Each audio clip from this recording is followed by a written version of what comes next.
அனைவருக்கும் வணக்கம். நமது டிஆர்பி உடற்கல்வி சேனலுக்கு உங்களை வரவேற்கிறேன்.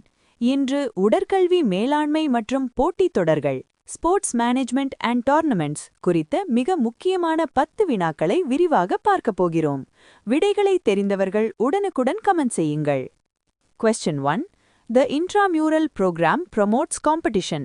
உடற்கல்வியில் இன்ட்ராமியூரல் போட்டிகள் என்பது எதனை ஊக்குவிப்பதற்காக நடத்தப்படுகிறது? இது பொதுவாக ஒரு குறிப்பிட்ட எல்லைக்குள் நடக்கும் போட்டிகளை குறிக்கும். Question 2. What is the first step in management? நிர்வாகம் அல்லது மேலாண்மை என்று வரும்போது எந்த ஒரு காரியத்தையும் தொடங்குவதற்கு முன்னால் எடுக்கப்பட வேண்டிய மிக முக்கியமான முதல் படி எது? Question 3. The tournament where a team is out after one loss is.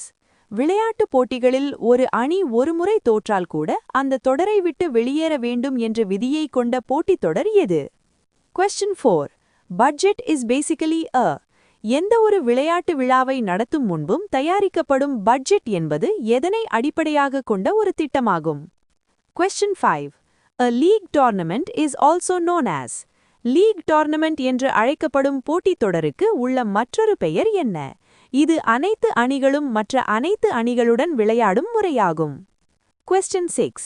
The timetable in a school is considered the. ஒரு பள்ளியின் செயல்பாடுகள் மற்றும் கால அட்டவணை என்பது அந்த பள்ளியின் எதனை பிரதிபலிக்கும் ஒரு கருவியாக கருதப்படுகிறது. Question 7.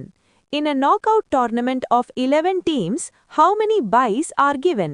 ஒரு நாக் அவுட் போட்டித் தொடரில் மொத்தம் 11 அணிகள் பங்கேற்றால் முதல் சுற்றில் விளையாடாமல் அடுத்த சுற்றுக்கு செல்ல எத்தனை அணிகளுக்கு பை வழங்க வேண்டும்? Question 8. The leader of a physical education department is typically the.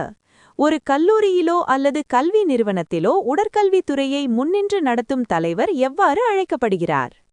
Question 9. Sports Day is an example of an. பள்ளிகளில் ஆண்டுதோறும் கொண்டாடப்படும் விளையாட்டு தினம் என்பது எந்த வகையான போட்டித் திட்டத்திற்கு ஒரு சிறந்த உதாரணமாகும்? Question 10. What is the formula to calculate the number of matches in a single league tournament? Single league முறையில் போட்டிகள் நடக்கும்போது மொத்த போட்டிகளின் எண்ணிக்கையை கணக்கிட பயன்படும் சூத்திரம் எது? நண்பர்களே, இன்றைய 15வது தொகுப்பில் மேலாண்மை குறித்த வினாக்களை பார்த்தோம். இதில் உங்களுக்கு எத்தனை விடைகள் சரியாக தெரிந்தன என்பதை கமெண்ட் செய்யுங்கள். இந்த தகவல்கள் பயனுள்ளதாக இருந்தால் லைக் செய்து உங்கள் நண்பர்களுக்கு பகிருங்கள். அடுத்த வீடியோவில் மேலும் பல முக்கிய தகவல்களுடன் சந்திப்போம். நன்றி, வணக்கம்.